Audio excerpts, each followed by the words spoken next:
Seguimos en la SEC te lleva a la ACC 2021 y tengo el placer de presentar los ensayos SCORE y SOLOIST en pacientes con insuficiencia cardíaca con fracción de eyección preservada. La evidencia con la familia de los ISGLT2 es enorme en los últimos años, inicialmente en pacientes diabéticos y más recientemente en no diabéticos en su prevención de insuficiencia cardíaca y eventos cardiovasculares. Yo me voy a centrar en el estudio SCORE y en el estudio SOLOIST realizado en insuficiencia cardíaca aguda este último.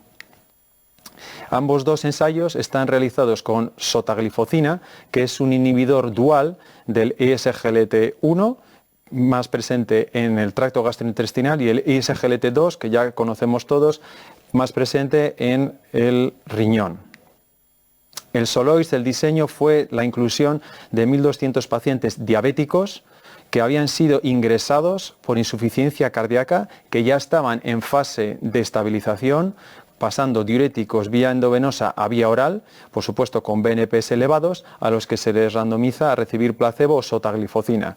Los endpoints es un combinado que bien conocemos de otros estudios como el EMPEROR o el DAPA-HF, de un combinado del evento combinado de muerte cardiovascular, hospitalización por insuficiencia cardíaca o visita al servicio de urgencias por insuficiencia cardíaca. El estudio se siguió durante 9 meses y lo interesante es que responde a la pregunta sobre si el inicio del ISGLT2 es segura durante un ingreso por insuficiencia cardíaca. De hecho, la mitad de los pacientes, casi el 48% de los mismos, recibieron la primera dosis del ISGLT2 antes de irse de alta y todos los demás la recibieron antes del día 3. Por lo tanto, es insuficiencia cardíaca aguda. El SCORE incluye también pacientes diabéticos con filtrado por encima de 25-60 y con factores de riesgo cardiovascular. 10.000 pacientes con un endpoint similar al descrito para el SOLOIST. Las gráficas estamos acostumbradas a verlas de beneficio del endpoint primario, cuyos componentes es la mortalidad cardiovascular, el ingreso por insuficiencia cardíaca o la visita a un servicio de urgencias por insuficiencia cardíaca. Vemos protección con la sotaglifosina en azul, tanto en el estudio SOLOIST como en el SCORE. Con los datos combinados de ambos dos ensayos, vemos que los beneficios son similares.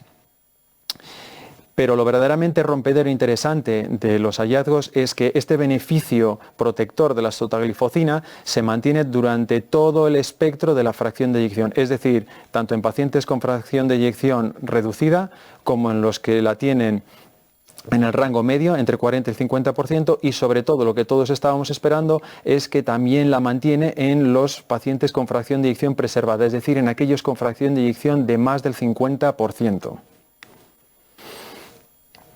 Los datos combinados de ambos estudios mostraban que los endpoints primarios representados en este caso en el eje de las Y y en el de las X los distintos grados de la fracción de eyección, en azul la línea de los pacientes tratados con sotaglifosina, este efecto protector en los 3 rangos de la fracción de eyección por debajo de 40, entre 40 y 50 y por encima de 50%. Este beneficio se mantenía en todos los pacientes, pero también en aquellos que tenían historia previa de insuficiencia cardíaca. Y esto es verdaderamente interesante, es decir, pacientes con historia previa de insuficiencia cardíaca y fracción de eyección de más del 50% seguían teniendo un efecto protector en cuanto al endpoint primario. Los datos combinados por protocolo, en la interpretación de los datos combinados por protocolo, vemos cómo además también los pacientes muestran un descenso de la mortalidad cardiovascular, tengan o no el antecedente de insuficiencia cardíaca. En los subgrupos de las mujeres, estos beneficios del tratamiento con sotaglifosina se mantenían, pero también tuvieran o no el antecedente de insuficiencia cardíaca. Por lo tanto, y para concluir, la sotaglifosina reduce de forma robusta y significativa el compuesto de mortalidad cardiovascular, hospitalizaciones por insuficiencia cardíaca y visitas al servicio de urgencias por insuficiencia cardíaca en todo el rango de fracción de eyección, incluyendo los pacientes con insuficiencia cardíaca con fracción de eyección preservada.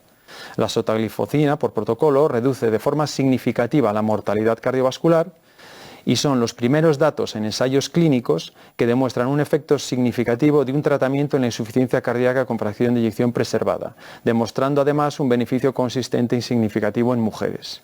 Esperemos que los datos que recibiremos próximamente del resto de ISGLT2 mantengan estos beneficios en la fracción de eyección preservada también, y sin más os dejo con el resto de presentaciones de la ACC.